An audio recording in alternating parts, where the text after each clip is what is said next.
Buenos días a todos. Bueno, yo represento el Festival Viva México, que estamos celebrando la 6ª edición este año, del 3 al 9 de octubre, en el Cine Lumineux Hotel de Ville, que está en el Marais, en el corazón de París. Yo estoy muy orgullosa de la colaboración o de la apertura e interés que se mostró Nancy y el instituto cuando me acerqué a ella, bueno, practicando el entusiasmo, el interés que tenía de acercar y crear puentes con la Sorbona y con el instituto para hacer actividades paralelas en el marco del festival. Empezó siendo una muestra o un panorama de cine y poco a poco hemos ido trabajando diferentes aspectos, el aspecto pedagógico con los estudiantes, con los niños. Ahorita tenemos una función cine-niño a las 11 en el cine, por ejemplo, y ha habido una itinerancia que se crece y me parecía extremadamente importante para nosotros como aliarnos con una estructura, bueno, con algo tan incontornable y importante como la Sorbona, para poder generar este tipo de encuentros que también son muy necesarios como en un festival como el nuestro, ¿no? Entonces, bueno, ahí los esperamos y les deseo una excelente masterclass. Bueno, antes de empezar también quisiera agradecer aquí la presencia de José María Riva, porque bueno, es el tipo de evento que bueno, estamos viviendo ahora, pues lo hemos ya desde hace algunos años con el festival Different, que es un festival de cine español, y la verdad es que el combate es el mismo, o sea, pues defender ese cine de habla hispana o lusófono con eventos que son a la vez culturales y académicos, porque finalmente el combate desde la industria es el mismo que el combate desde la academia. Una de mis preguntas, te las voy a dar en bloque para que tú vayas repartiendo y contestando, sería un poco, porque acá tenemos dos películas, la relación que tú puedas establecer entre las dos películas respecto de la dimensión poética, la imagen y la música, precisamente, la banda de sonido, que es muy peculiar, y luego la dimensión autobiográfica. O sea, en la primera, el premio, vemos supuestamente estamos en la ficción, pero tu mamá, y en la otra, más bien a tu papá. Tú no escogiste tomar la idea de un documental, sino la ficción. Entonces, esa sería la segunda pregunta. Y finalmente, cuando lo hablamos, mencionabas el trabajar a partir de la memoria. Pero, ¿cómo concibes este concepto justamente que a lo mejor no todos lo entendemos de la misma manera? Te dejo la palabra y gracias.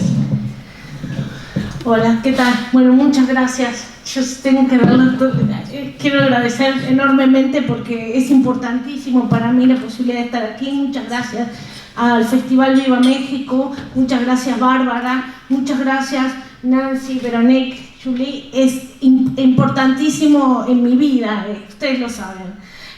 Para mí poder exponer la obra de mi padre es algo que tiene connotaciones personales enormes, personales y espirituales. Entonces, muchísimas gracias. Y gracias a todos ustedes por estar aquí.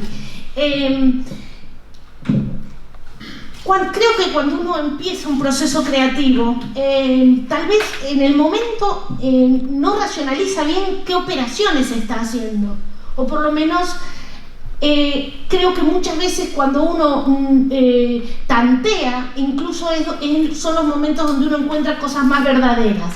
O sea, sí siento que casi todos los procesos creativos míos y de artistas que me rodean tienen un lado de incertidumbre. Entonces lo que yo les voy a contar un poco es algo que es más una conclusión que un punto de partida. Es decir, ahora me doy cuenta de algo que ocurrió en mis procesos creativos que tal vez cuando empezaron no era del todo consciente. Y era la búsqueda de hacer una película que fuera un collage de elementos verdaderos. Es diferente hacer una obra inspirada en la memoria, por ejemplo, si yo me acuerdo de algo y hago una película basada en ese recuerdo, que hacer una película basada en el recuerdo, pero tomando elementos verdaderos de ese recuerdo. Prácticamente la palabra sería literales. Es decir, en mi primera película, El Premio, yo sentí la necesidad de filmar exactamente en el lugar donde había ocurrido, no en otro. Y de filmar exactamente, había por ejemplo un problema con los bancos de la escuela. Los bancos habían cambiado. No, yo sentía que necesitaba exactamente los bancos que había recordado y que recordaba, y incluso filmamos en el aula donde yo fui a la escuela, exactamente en el lugar. Hay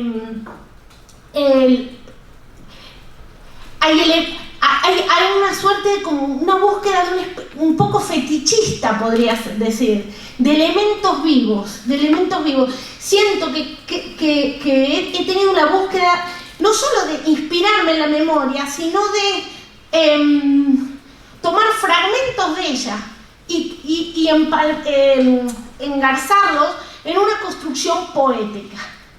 Hacer poesía con fragmentos vivos. Estos fragmentos que son cosas, lugares, reproducciones de obras que fueron tal cual la obra que pintó mi padre en mi segunda película. Intuyo que la inclusión de elementos verdaderos y vivos le da a una película una dimensión extra cinematográfica. Creo que he tenido siempre la preocupación de que siento algo levemente artificial en el cine. Siento que el cine mismo en sí muchas veces propone una mirada algo distorsionada, ¿no? Entonces he tenido la búsqueda a lo largo de mis obras, incluyendo la tercera que está en proceso, de encontrar fragmentos vivos, verdaderos, encontrar una verdad, incluso que la obra se perciba un poco inconclusa, un poco como la vida misma, que la vida misma tiene algo de inconcluso, algo de borrador, algo de torpe, algo de incierto. Entonces, esa ha sido mi búsqueda, que fue, creo que, acentuándose. Es decir, en la primera película, El Premio, todavía los elementos están, creo que, si bien trabajé con un montón de elementos vivos, como que filmamos en el aula de la escuela, donde estudié exactamente, inclusive me pasó algo también cuando me preguntaban por qué no hacía películas en México,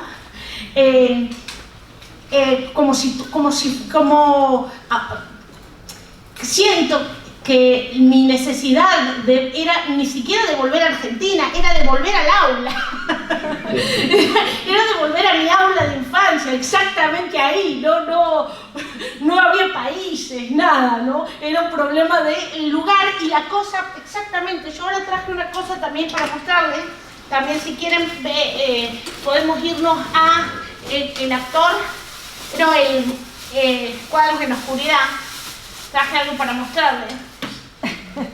Este es el suéter de mi padre con el que él pintaba. No está muy manchado, pero pintaba con este suéter. Y este mismo suéter lo usamos de vestuario, lo usó el actor en la película. Ahorita les muestro el momento exacto en la película sobre mi padre en Cuadros en la Oscuridad. Hay una necesidad, tal vez algo fetichista, de invocar la memoria, pero en su aspecto más literal. No solo de inspirarme en ella, sino de invocar la memoria en su aspecto literal. Y en ese sentido es que, y construir con fragmentos de pasado o con fragmentos vivos una obra poética.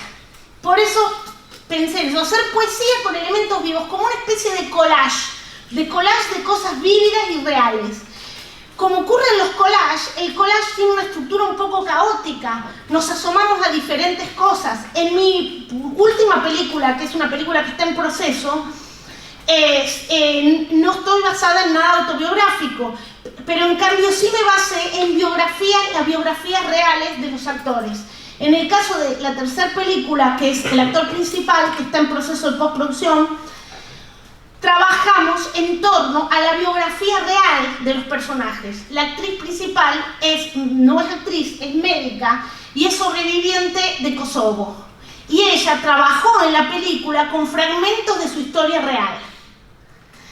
Entonces, esta búsqueda de reunir en una película fragmentos, retazos de vida, es algo que me ha obsesionado cada vez más.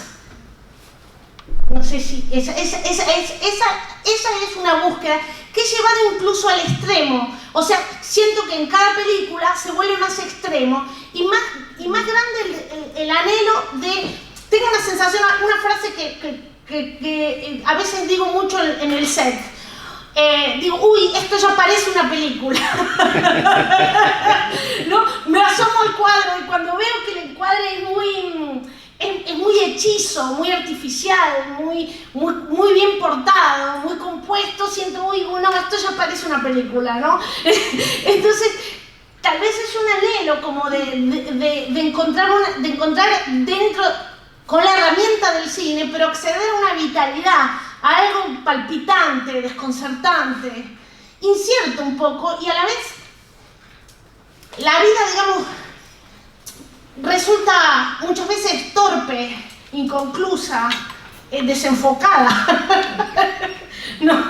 No sabemos qué significa. Estamos vivos y no sabemos qué significa eso, ¿no? En ese sentido, he tenido la intención de buscar la sensación de una poesía que tenga como punto de partida fragmentos de vida. Bueno, uno de los aspectos que te preguntó Véronique, la relación con la biografía.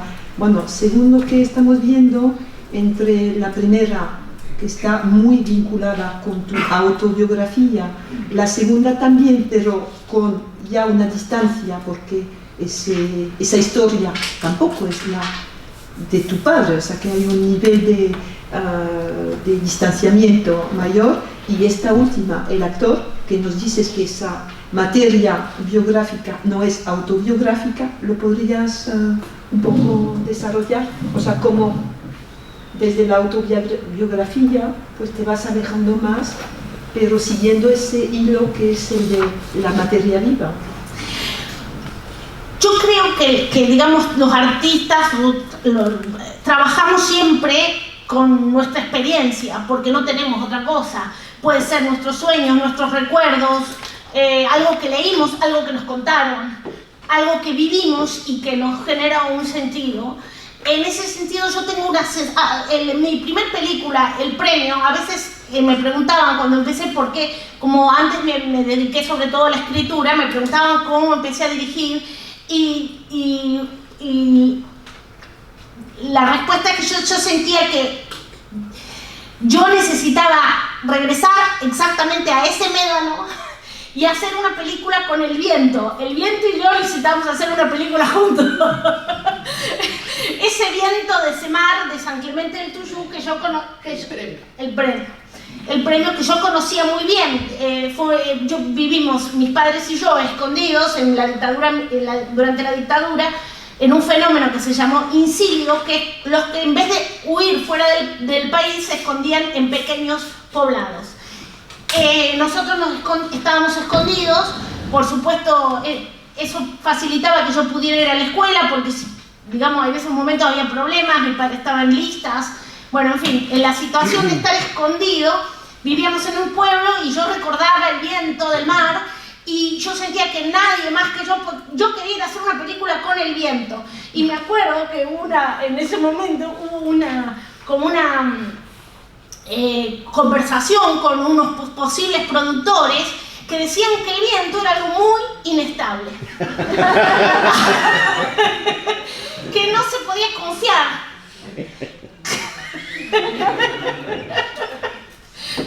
Entonces, que me recomendaban que en realidad filmáramos en foro. y que como el viento era algo muy predecible, que lleváramos, que más bien fuéramos y los exteriores donde necesitábamos el viento, que buscáramos al contrario 10 calmos y lleváramos ventiladores a la playa. Pero yo estoy hablando de productores que admiro, que han hecho películas que me encantan, pero yo sabía que eso no era lo que yo quería, al contrario. Yo decía, justamente hay que aprovechar el azar, aprovechar lo que está vivo, aprovechar lo impredecible, aprovechar la sorpresa, yo les llamo los regalos del azar. Porque el azar, el azar, lo que el azar le aporta a un film, nadie es mayor que lo que nadie puede imaginar. El azar es el invitado de honor para mí en una película. Es miembro del crew. Pero bueno, fuera de eso, ese fue el comienzo. Entonces el comienzo también fue un poco fetichista. Es decir, fue decir, bueno, yo no solo conté esta historia basada en mi infancia, tengo que ir y hacerla ahí, en ese mismo lugar, con esa gente, exactamente en el aula donde estudié, con ese viento. Y empezó. Luego, en la segunda obra, yo sentía que tenía que hacer una obra sobre mi papá, pero con las imágenes de los cuadros de mi papá, no otra cosa. Y que necesitaba filmar en esas calles que yo recordaba, en ese río donde yo lo recordaba, caminando. No filmamos exactamente la estación de servicio donde trabajaba, pero en otra igual o peor. Entonces, no sé por qué, es quizás una necesidad de una especie de invocación y un deseo de hacer un collage. Y en esta última película que está en proceso en este momento, me inspiré en una experiencia, en algo que vi en un festival de cine, y justamente creo que un tema que me ha obsesionado es el arte, porque soy hija de artistas, y qué pasa con las obras. Y que en el caso del premio es una artista pequeña, pero una artista que cuando escribe lo contrario de lo que piensa le dan un premio.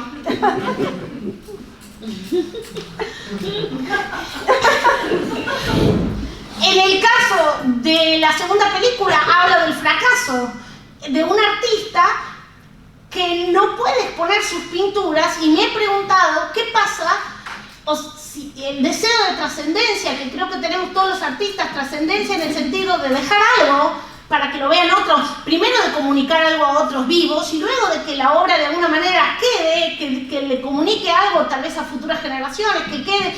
Pero me he preguntado, ¿pero eso es realista? ¿Qué pasa cuando la obra también es amenazada y destruida? ¿No? ¿Qué pasa? Se puede, yo tenía una frase en un texto de dirección que decía, ¿acaso se puede morir y luego seguir muriendo? ¿No? Entonces, la segunda obra sobre el arte, pero ¿qué pasa con el fracaso? ¿O qué pasa qué pasa cuántas obras de arte son inéditas y olvidadas, ¿no? ¿Podemos confiar ¿habrá algún tipo de justicia respecto al arte? Bueno, no, esa es la segunda. Y en la tercera me vuelvo a preguntar sobre el éxito,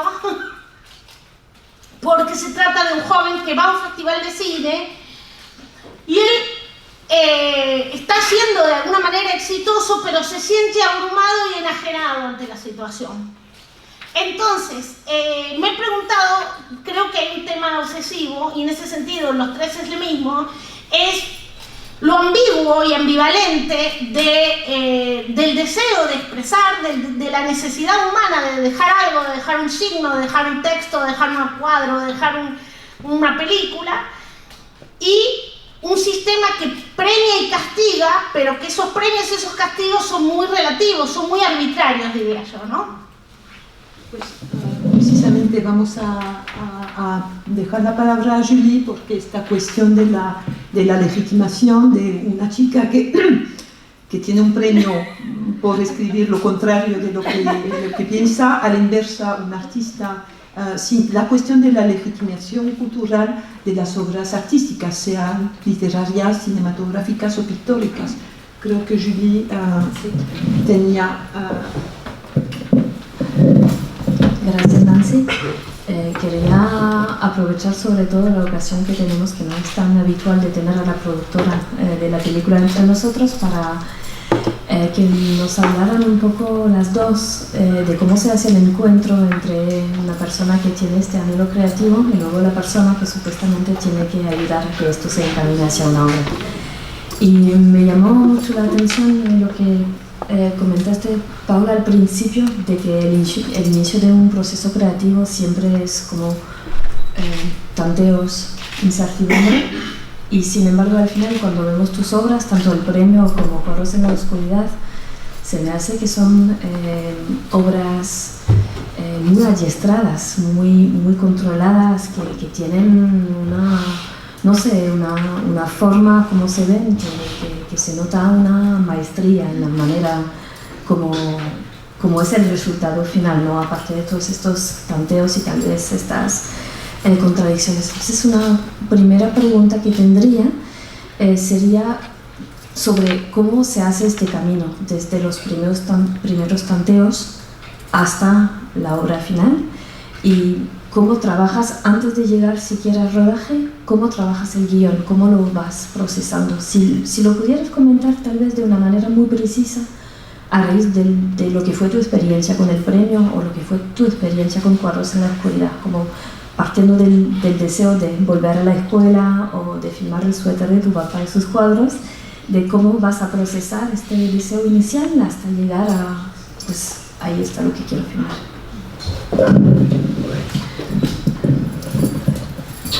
¿Empiezo yo? ¿O ¿Cómo se realiza? Sí.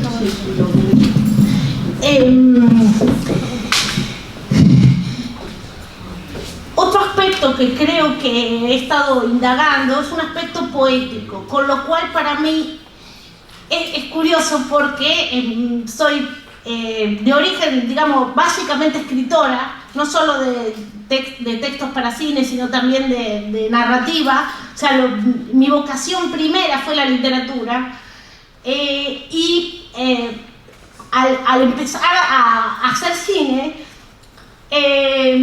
fui trabajando cada vez con la palabra más lejos. Es decir, poco a poco, todavía en el premio tuve un guión con formato, como les digo yo, un guión que parece guión un guión de esos engargolados, y luego ya no. Los dos siguientes obras las trabajé sobre todo sobre textos literarios, se leen como un cuento, como un relato, que para mí son además literarios, se pueden publicar además. Dicen otras cosas porque hay mucha cosa que no tiene traducción, digamos, entonces es una inspiración, y trabajo mucho con el texto de dirección, que es un texto poético, que me inspira, que me recuerda el sentido de lo que estoy filmando. ¿Qué significa? ¿Cuál es la metáfora? Entonces, más que un instructivo de rodaje, que pasa esto y luego pasa esto y luego pasa esto otro, como que, aparte he sido maestra de dramaturgia durante muchos años, entonces cuando veo una película a veces me pasa que veo la costura, ¿no? Digo, aquí veo la arquitectura, ¿no? Entonces creo que he estado como en una búsqueda de esta vitalidad, de esta película que no parezca película, ¿no? Bueno, es una búsqueda. Entonces cada vez me he alejado más, he tomado el texto más cada vez más en un sentido poético y menos en una estructura rígida. He tomado el texto más como una cosa poética y creo que han sucedido cosas muy interesantes con los demás artistas, a partir de tener, porque yo no los considero un equipo, porque se me hace un poquito deportivo la idea de equipo, los considero artistas que se inspiran junto conmigo en ese texto y entonces se comprometen de una manera muy radical con su propia mirada, ¿no? Y en ese sentido he trabajado con el texto de dirección como un sentido poético. Tengo algunos fragmentos muy breves que les puedo leer para que... por ejemplo, en Cuadros de la Oscuridad, un fragmento del texto de dirección decía: con esta estructura me propongo cuestionarme acerca del destino de las obras de arte. Tal vez cualquier artista persigue mediante sus obras algún tipo de inmortalidad posible.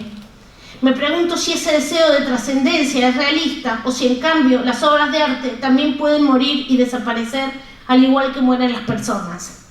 Entonces el arte no tiene sentido. Nuestros más apasionados mensajes pudieran tal vez perderse en el vacío. Me pregunto, ¿cuánta belleza en el mundo habremos ignorado, desperdiciado y abandonado? ¿Cuántas obras maestras habrán pasado desapercibidas, inéditas u olvidadas?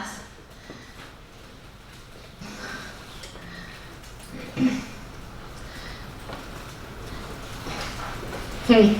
Otro fragmento. Si las obras de Marcos son inéditas y frágiles, más frágiles aún son los bocetos, trazos sueltos, pinceladas.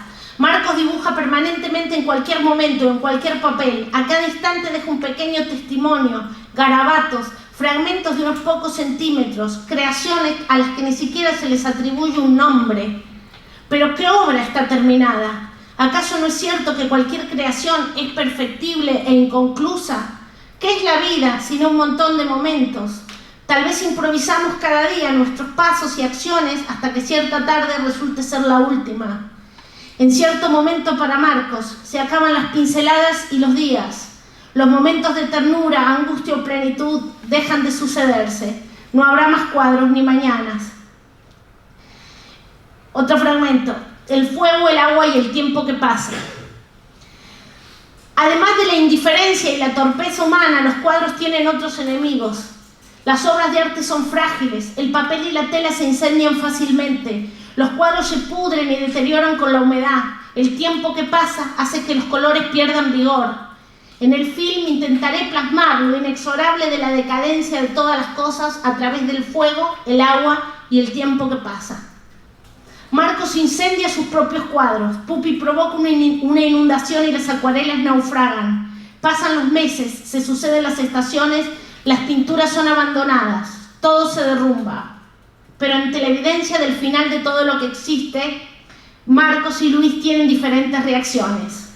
Marcos permanece inmóvil, hechizado por el espectáculo de la destrucción. Luis corre de un lado a otro, se agita y se desespera en un intento de salvación.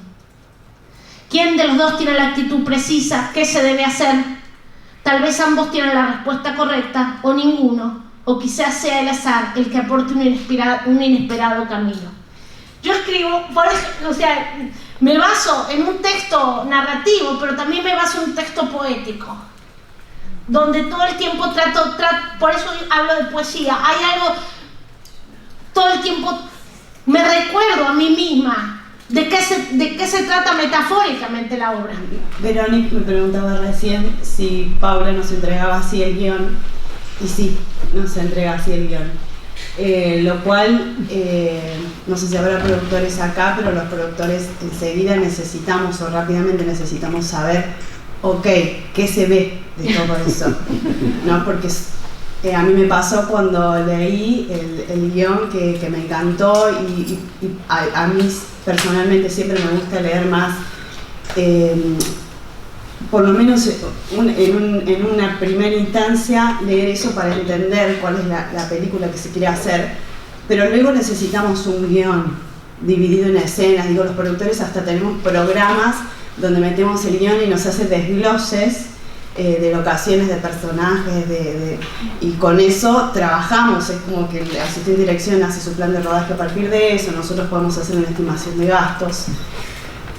Entonces ese fue el guión que tuvimos, e incluso cuando Paula recién hablaba, yo notaba algunas cuestiones que digo que puede hacer que cualquier productor salga corriendo, como por ejemplo el azar. Es como que el productor necesita poder tener el control de la situación, saber cuántos días vamos a filmar, cuántos personajes vamos a tener, cuándo van a venir esos personajes a filmar, las locaciones. Y bueno, yo creo que se fue dando de una manera muy orgánica el trabajo con Paula. Yo sabía que si bien no iba a tener el control de todas estas cosas, creo que lo asumí como parte del riesgo. Particularmente porque conocí el trabajo anterior de Paula, conocía la historia de los ventiladores y también de la productora importantísima que no hizo esa película porque quiso poner ventiladores para hacer el viento artificial. Esta película también tuvo productores en su momento bastante reconocidos, y que nosotros tuvimos que primar trabajar con un equipo de artistas, como Paula siempre le llamó a toda la gente que estuvo involucrada en el equipo. Entonces era difícil armar un equipo donde venía un DF que solo iba a pensar en su trabajo, que pasa mucho en las películas. O sea, el DF quiere hacerse puesta, el vestuarista quiere que se resalte su trabajo. Bueno, y acá es como que tuvimos todos que reinventarnos en un rol y trabajar como artistas de una manera colaborativa, porque incluso Paula es muy generosa en el set. Ella en general hace una propuesta de trabajo, pero siempre abre el juego para que el director de arte o el director de fotografía proponga cosas que no estaban pensadas. De hecho, yo traje algunas fotos ahí de las locaciones, porque como para dar un poco cuenta del proceso creativo con Paula. Sí. En el caso de las búsquedas de locaciones, Paula quería filmar en un barrio similar al que se había criado. Resulta que Yapeyú, que es el barrio donde ella se crió, ya pasó como con los bancos de la escuela, ya no estaba como cuando ella vivió ahí. Entonces ella se enamoró de esta casa, que por supuesto no estaba en renta, no era una casa disponible para locación. Y encontramos esta casa que luego tuvimos que rastrear, porque ella dijo: yo voy a filmar ahí, quiero filmar ahí. La gente de la casa no estaba, de hecho la casa estaba abandonada, tuvimos que hacer todo un trabajo de rastreo de los dueños, y logramos convencerlos de que nos alquilen esta casa, que cuando Paula vio, que me interesa mucho, dice que es como el escenario principal de la película, vio esto y nos dijo: no toquen nada. Entonces, viste, yo mandaba al equipo de arte a fotear, a hacer una avanzada para que puedan hacer una propuesta estética, pero la consigna era no tocar nada, porque ella trabajaba con cada uno de esos elementos que se encontraban en la locación. Entonces, en ese sentido, es que ha ido avanzando esta búsqueda. En mi película más reciente todavía es más extrema. La cámara también improvisa y no hay trazo escénico. En general, también casi las tomas son todas distintas. Yo a veces voy al set a visitar a mis amigos y veo toma 11B. Bueno, y veo que hacen una cosa y luego toma 12 y le hacen lo mismo. Y yo digo, uy. No. Entonces, nosotros trabajamos de otras maneras, con otros resultados. Casi no hay claqueta, no hay acción, no hay corte. Prácticamente desde que llegamos se prende la cámara y todo es la película. Pero es una manera, es una búsqueda. Es la búsqueda en la que yo he estado, ¿no? Es lo que a mí me ha estado inspirando, esa búsqueda de encontrar lo vivo. Es verdad que se trabajó así todo el tiempo, pero también es verdad que la producción fue armando como todo un marco de contención para que la película se vea bien, para que se escuche bien, para que, ¿no? Entonces, en ese sentido, por ejemplo, nosotros sabíamos que Paula que probablemente no iba a cortar en una escena, o que no iba a definir, vamos a filmar de este lado y el equipo técnico puede estar de este. Entonces montamos todo un sistema de luces, con unas luces que eran como súper chatas de este tamaño, que bueno, las trajimos de afuera y hicimos toda una puesta de luz en el techo.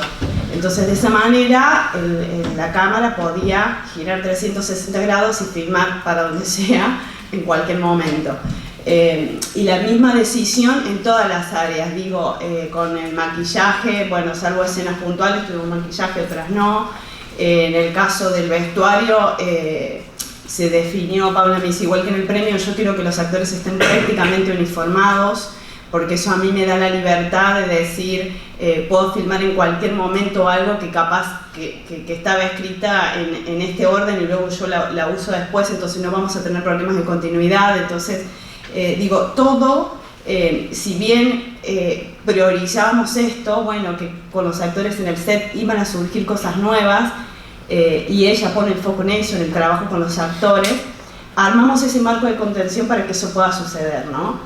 Y en el caso del casting, algo que les quería aclarar, porque esta escena, Maiko no es actor, pero Maiko tuvo un trabajo con un especialista, se trabajó, él está construyendo un personaje ahí.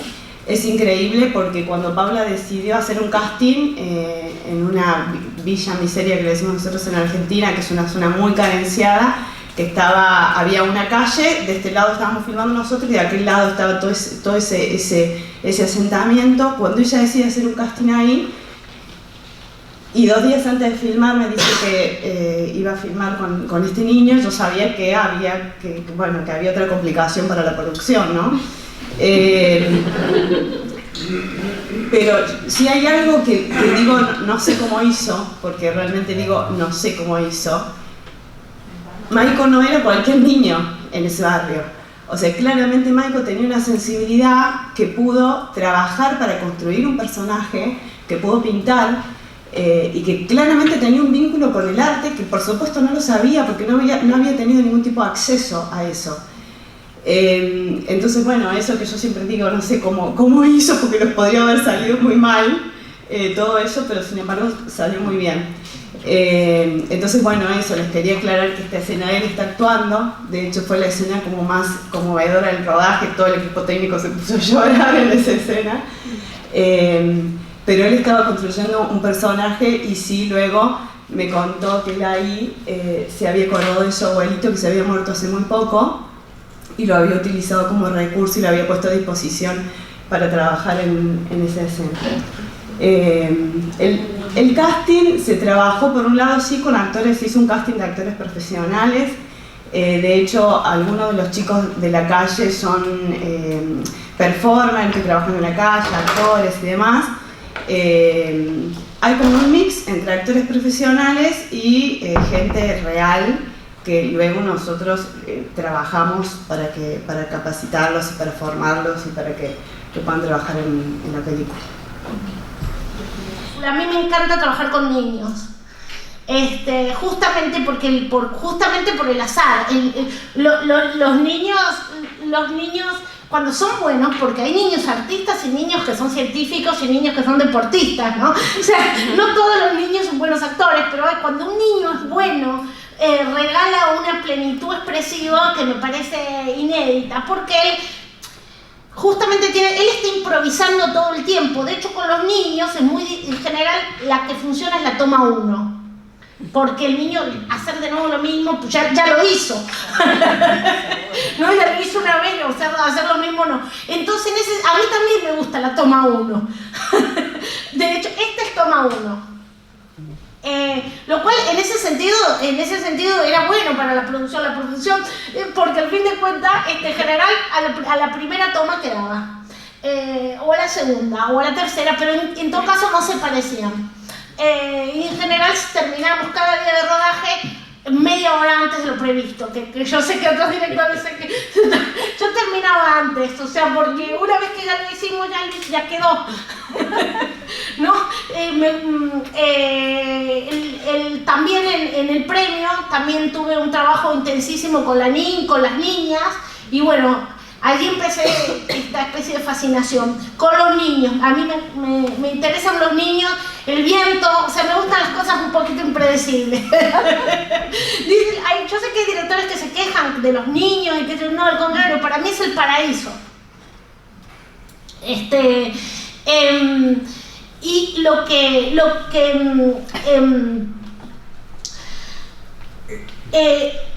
es muy importante también es que son niños de allí. Y eso es otra cosa importante. Son niños de allí, de esos barrios, que viven en una situación como la de los personajes. Y eso es otra cosa muy importante que yo me planteo en mis obras, porque, bueno, es un concepto que también inspirado en las enseñanzas de mi padre. Siento que hay un cine, eso es algo interesante, hay un cine que hace una clase media alta sobre la pobreza, que toma de ellos de alguna manera su imagen, su drama, pero la utiliza a veces en provecho propio. Es decir, luego, o sea, la utiliza en provecho propio. Es una mirada acerca del otro. Y luego, en general, el que es usado, por decirlo de alguna manera, el actor que es usado, que se siente exactamente así, utilizado, se siente despojado. De eso se trata mi última película. Y es una mirada sobre un otro, es una mirada que incluye condescendencia, una condescendencia tramposa. Entonces, para nosotros fue muy importante, porque además venimos de esos barrios, tanto Lorena como yo somos del barrio, y nosotros decimos, no, nosotros estamos haciendo una película junto con el barrio. Entonces, y ese compromiso lo hemos tenido y lo seguimos teniendo. Los niños de la película son nuestros amigos, que estamos en permanente comunicación, ayudamos en lo que se puede, los llevamos al cine porque son amigos nuestros, ¿no? Entonces, para mí es muy importante no hacer una mirada sobre un otro, porque realmente es mi barrio y es mi vida, así. Entonces creo que es muy peligrosa la mirada condescendiente de una clase media latinoamericana que muchas veces hace películas sobre pobres para exportar, porque sabe que lo que Europa consume de Latinoamérica es una mirada de pobreza. Pero lo curioso es que esas películas de pobres no las hacen pobres. Entonces es una mirada condescendiente, y que a mí me parece peligrosa y que no comparto políticamente. Bueno, pienso que vamos a abrir la discusión a la sala, si hay preguntas. Si no hay preguntas, pues nosotras seguimos. Bueno, me presento, soy Alberto Gaitán, estudiante de Derecho. No tengo muchísima experiencia en el cine, pero es mi primera vez en una sala con personas que estudian en cine, con una presentadora. Y bueno, me llamó mucho la atención que usted, al momento de buscar la realidad, al momento de viajar a los primeros, donde usted creció, el barrio, y encontrar el banco como cambiado, y que usted lo quería poner como estaba anteriormente. Esto me parece interesante porque si buscas una manera de ver las cosas como estaban anteriormente, si las ves cambiadas y si dice usted como directora, bueno, así déjalo, no pasa nada, pienso que puede llevar a conducir a la audiencia, a los espectadores, a una falsa apreciación de la realidad.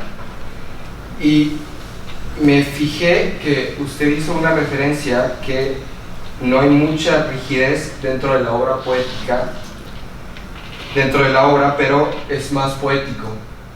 Y mi pregunta sería, ¿se puede llegar a perder el sentido si se descuida un poco la rigidez de esto? Espero que no. Yo creo que no, que se encuentren nuevos sentidos. Yo creo que seguramente, digamos, en la historia de la pintura también pasó, que en un momento, antes, digamos, las obras pictóricas eran muy narrativas, contaban escenas, y en un momento dejaron de serlo, se pasó, ¿no?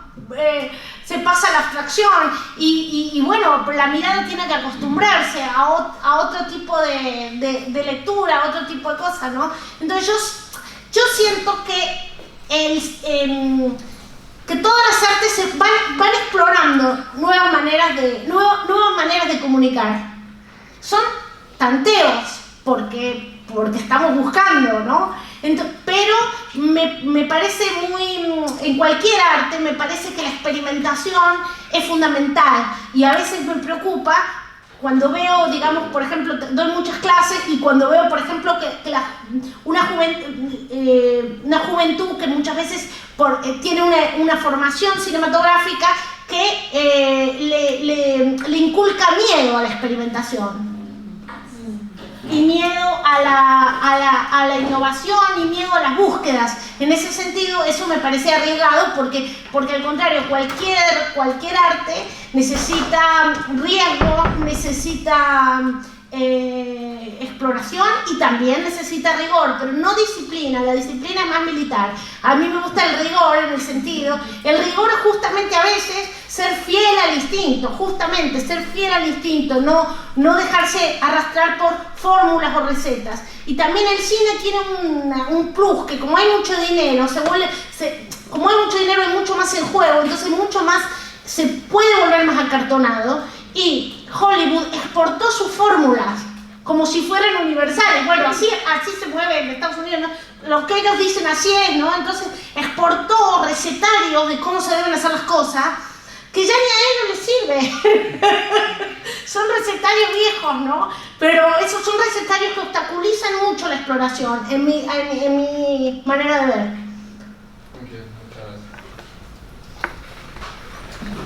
Hola, ¿qué tal? Buenas tardes, muchas felicidades. Yo soy un estudiante de industrias creativas, y entonces me gustaría conocer a qué acuerdos llegan la producción y la dirección, porque voy a retomar un comentario. Decía, la ambición era llegar a una película a la que no se le vean las costuras, una película que no parezca película. Y escuchamos un poco sobre cómo es el proceso creativo, muy azaroso, pero me gustaría saber, en el caso de sus películas, quién ha hecho el montaje, y si a la hora de hacer el montaje llegan a ciertos acuerdos para respetar, digamos, la parte azarosa de la película, y con qué criterios de repente se adaptan para, por ejemplo, llegar a un formato de cierta longitud de largometraje, etc. Lo primero es que hay una cosa, cuando me hablas de acuerdos con la producción, hay algo importante. Nosotros no trabajamos también con el modelo un poco hollywoodense, donde, digamos, de manera... Viene de Hollywood, porque me da risa, porque en Hollywood el productor es el patrón, digamos, una especie de patrón. Pero claro, tienen plata.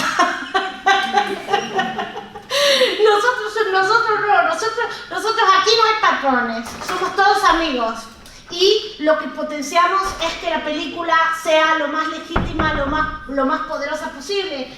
En ese sentido, trabajamos con una gran alianza. En ese sentido, hubo una cosa, por ejemplo, es curioso, porque a mí de alguna manera he recibido algunos regaños respecto a que yo cambié el guión, ¿no? Lo que pasa es que nunca, pero para mí el guión no existe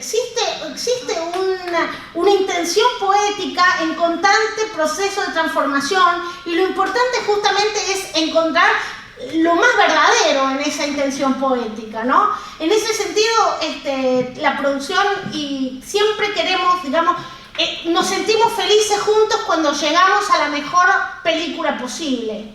También fue muy arduo la falta de recursos, porque hemos conversado que para trabajar de esta manera es conveniente tener una edición comprometida desde el rodaje, porque digamos que y nosotros trabajamos casi sin recursos para editar. Esa es la realidad. Entonces, trabajé con 3 editores diferentes en distintos periodos que me podían ayudar, que se ofrecieron ayudarme, y eso no es tan saludable, menos para esta manera de trabajo, donde todos los artistas que conformamos el equipo tenemos que estar comprometidos con la obra. Bueno, respecto a tu pregunta del no sé, acuerdo, creo que dijiste, entre el productor y el director.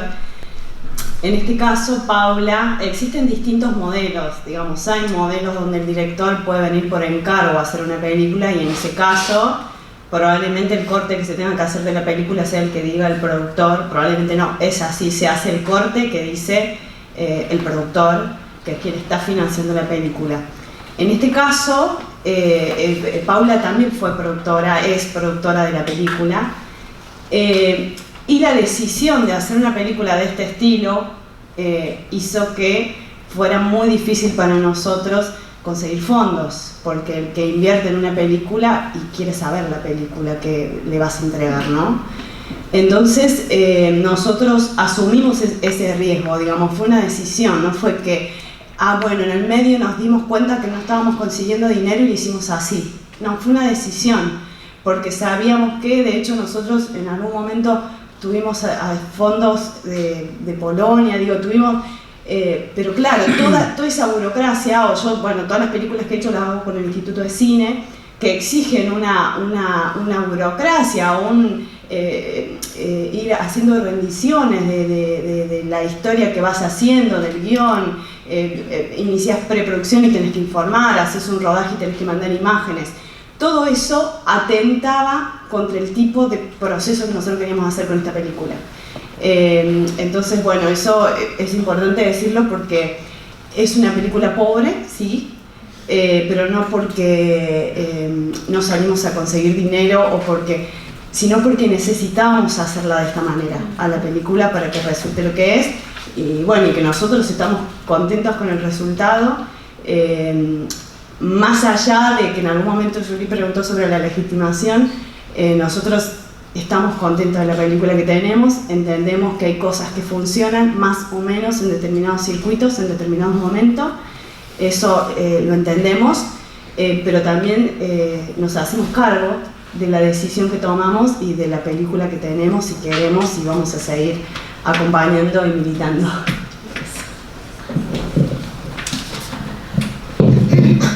Sí, yo creo que lo que, digamos, que en el cine de arte, el cine de autor, porque otra cosa es el cine comercial, que es otra cosa, digamos, que tiene otros objetivos, pero en el cine de arte tú la apuestas por un autor, por una mirada y por un significado. No puede haber una especie de ni siquiera como maestra yo les puedo pedir a mis alumnos que me entreguen exactamente una cosa rígida. Yo creo que eso creo que la apuesta de los fondos que quieren hacer cine de autor debería ser por el autor, ¿no? Por el autor y por su mirada, y comprender que el proceso creativo se enriquece a lo largo del camino. Muchas veces, por ejemplo, muchas películas cambian el final, en proceso de edición, cambian el principio. Los cambios son normales en un proceso creativo, y me parece que los fondos que apoyan el cine de autor obviamente lo comprenden eso, lo comprenden en el sentido de que justamente es esa la apuesta, ¿no?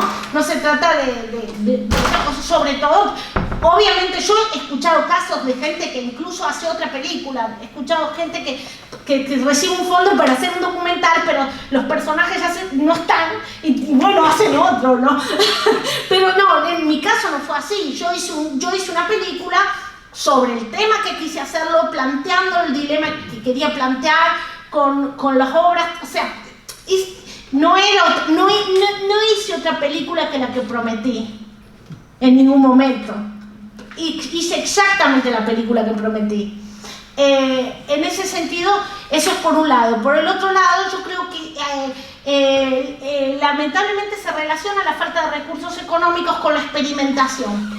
Y creo que eso no es saludable. Yo propondría que trabajemos con mucho más recursos, pero con la flexibilidad de experimentar, sobre todo si se trata de hacer un cine de autor. Si se trata de hacer un cine comercial, bueno, es prácticamente otra cosa, ¿no? Es como, no es lo mismo, no sé, un compositor que compone música experimental que un reggaetón, digamos, no tiene las mismas pautas. Hay creatividad en todos los casos, pero es como otra cosa, son los mismos medios. Entonces, si estamos haciendo un cine de autor, yo creo que la apuesta es por la experimentación, por la autoría, por la innovación, y yo sí quiero seguir en mi búsqueda experimental con más recursos, porque aparte a mí me gusta que todos cobremos muy bien. Si no, se relaciona la experimentación con algo escolar, que tampoco me parece bien, ¿no? A mí me parece que la experimentación tiene que ser la apuesta natural del arte, y digamos, los fondos que apoyan el cine de autor, que buscan esto, bueno,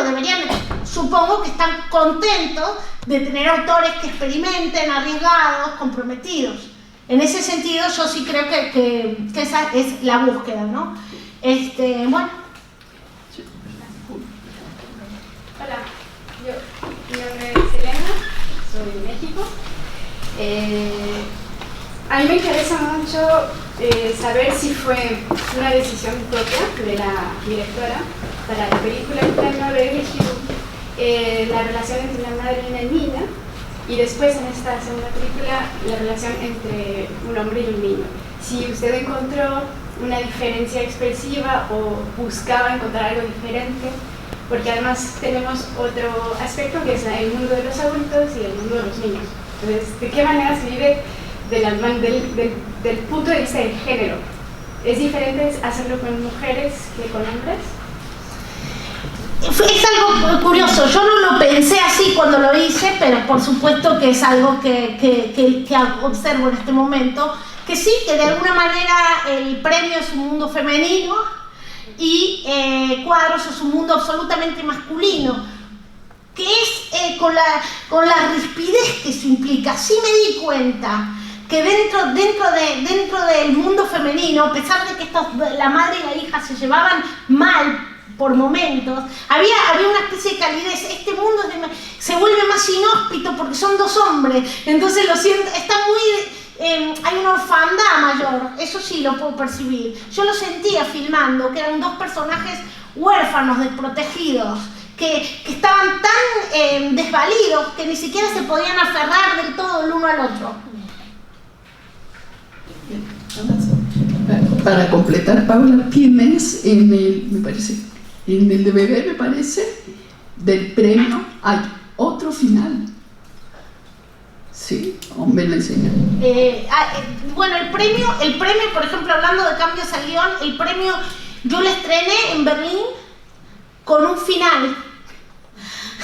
Y me comentaban, yo misma la sentí. Hay otra cosa que pasa con una película que es muy extraño, ¿no? En el caso del teatro puede funcionar, es más permitido eso. Normalmente los directores de teatro dicen que presentan una obra de teatro y la terminan después de ver la reacción del público, ¿no? Porque hay cosas que no se pueden ver antes de ver un público, ¿no? La película no la ves hasta que no la ves con público. Entonces lo que a mí me pasó es que yo lo percibí, la primera versión del premio, y me lo dijeron varias personas, se sentía larga, repetitivas algunas cosas. Entonces después del estreno en Berlín volví a editar. Y durante la edición cambié el final. Y es una película que fue exitosa con un final y con el otro también. En ese sentido, de nuevo, pienso que en los detalles de qué pasa primero, qué pasa después, no son el alma de un proyecto. Lo importante, el alma de un proyecto es de qué estamos hablando, en qué contextos, cuál es la mirada, cuál es la metáfora, cuál es la poética, pero es algo más global.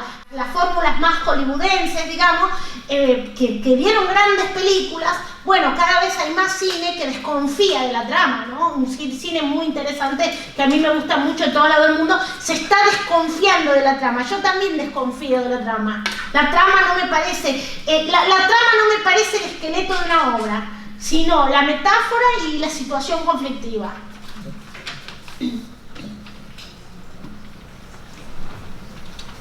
Sí, hola, buenos días. Yo tengo una pregunta. ¿Cuál es su proceso en la dirección de los actores? porque habla mucho de trabajar con niños que improvisan mucho, entonces hay un proceso de ensayo o llegando al set improvisan, o cómo queda la relación entre madre e hija, padre e hijo. Yo he encontrado que prefiero no ensayar, justamente para no ensayar mucho, pero en cambio sí entrenar mucho a los actores, que es otra cosa. Es decir, en las dos películas conté con hermosas colaboraciones. En el premio, Silvia Villegas fue la entrenadora de los actores, y en esta película Nara Carreira. Las dos fueron brillantes. Y su trabajo es justamente estimular la imaginación, llevar a los actores a extremos, a límites emocionales, tenerlos activos, sensibles y despiertos, ¿no? Y en el momento de dirigir, yo aprendí a dirigir a adultos dirigiendo a niños, porque el niño es más básico. Entonces yo me di cuenta que la manera más clara de comunicar una situación dramática es como se la dices a un niño. Lo que pasa es que muchas veces en la dirección de niños hay cierto pudor de lastimarlos. Entonces no se les plantea el conflicto real, se les plantea otra cosa. O sea, le dice, estás triste, ¿no? Como si se te perdió la muñeca. Y un niño entiende perfecto que se pierda la muñeca no es grave. Entonces yo aprendí dirigiendo a niños a decirle, no, estás triste porque se murió tu mamá. Y los niños, o sea, si están, entienden mejor que nadie la diferencia entre ficción y realidad, porque ellos digamos, se conmueven les encanta los Robocop que le disparan a otro y les hacen estallar la cabeza, las manzanas envenenadas, el Bambi que se le muere la mamá. Los niños quieren drama, no quieren relatos edulcorados y suavizados. Entonces con un niño, para dirigir a un niño hay que serle muy claro de qué se trata la escena. Yo, por ejemplo, esta escena que vieron, yo lo que le dije a Michael es: te va a echar a la calle, no vas a poder venir más, no te quiere más, no te va a querer nadie nunca más y vas a dormir en la calle. Bueno, y a Alvin le dije, aunque te quiera abrazar, no lo abraces. Entonces, de alguna manera, digamos, el poder plantear las situaciones conflictivas en su límite, lo aprendí de los niños. Los actores adultos en general me hacen preguntas más sofisticadas. Los niños son claritos, lo entienden, ¿no? Me quedé pensando en lo último que habló sobre cómo se suele hacer cine en Latinoamérica para mostrar la pobreza, que es lo que puede consumirse en el mercado en Europa. Y mi pregunta sería, ¿qué es lo que usted transmite o quiere decir a través de esta película que afortunadamente no pude ver antes a Francia o a Europa? ¿Qué es lo que desde su situación de cineasta como autor le transmite? Digamos, yo cuando hago un relato nunca pienso que va a ser o para Francia o para... No, lo hago pensando que es un relato que necesito contar. Yo creo que una de las cosas donde yo observo esa condescendencia es en personajes que muchas veces se les quita el derecho a la singularidad. Como si ser pobre fuera de por sí abarcar a toda una vida. Yo siempre digo, si ser pobre realmente fuera el único problema que tienen los pobres, yo preferiría ser pobre.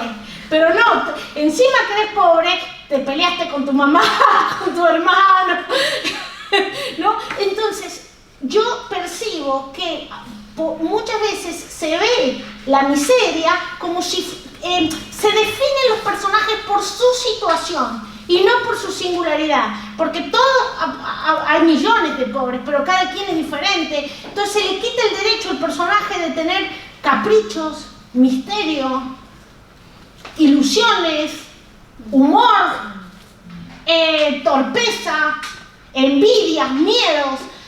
se plantea el personaje pobre como si fuera su situación. O sea, el personaje definido por su situación y sin singularidad. Entonces yo siento que ese es el riesgo de muchas producciones latinoamericanas que sí están un poco pensadas por sport. Sí. Perdón que le interrumpa. Entonces, como no he visto la película, puedo pensar que es una película que no me va a hablar justamente de la pobreza, sino de algo más allá. O sea, que está ambientada en esa situación, pero que se dirige o el foco es hacia algo más allá de Yo espero que sí. Sinceramente, nunca pensé en hablar de la pobreza porque justamente lo que quise es hablar de mi barrio, de mis recuerdos. La pobreza es una condición que además es muy diferente en distintos lados, hay diferentes tipos, por supuesto, no es una sola cosa, pero sobre todo yo observo que el peligro de la producción latinoamericana para Europa es que habla de personajes definidos por su situación. Bueno, ahora, justo antes de que, bueno, y les pido que, bueno, que se retiren muy rápidamente. Tomando el programa de Ibermejo, que está la salida ahí, en la programación para estos días. Pero antes, si pudieras contestar, Paula, de manera bastante rápida, pues, tu relación con México. Bueno, México es mi casa, yo vivo en México, soy mexicana. Es el lugar donde vivo, el lugar donde quiero vivir y el lugar donde estoy, donde tengo mi hogar hace 30 años, el lugar donde tengo mi vida. Y el hecho de que yo regrese a Argentina, no a Argentina, sino a mi barrio y a mi aula de escuela a hacer películas, no tiene que ver con una cuestión nacional, sino con un interés artístico en este extraño fetichismo, ¿no? En este fetichismo por las cosas. Entonces, pues soy mexicana y les estoy enormemente agradecida a todos. Muchas gracias y la verdad es que este es un momento fundamental en mi vida. Muchas gracias.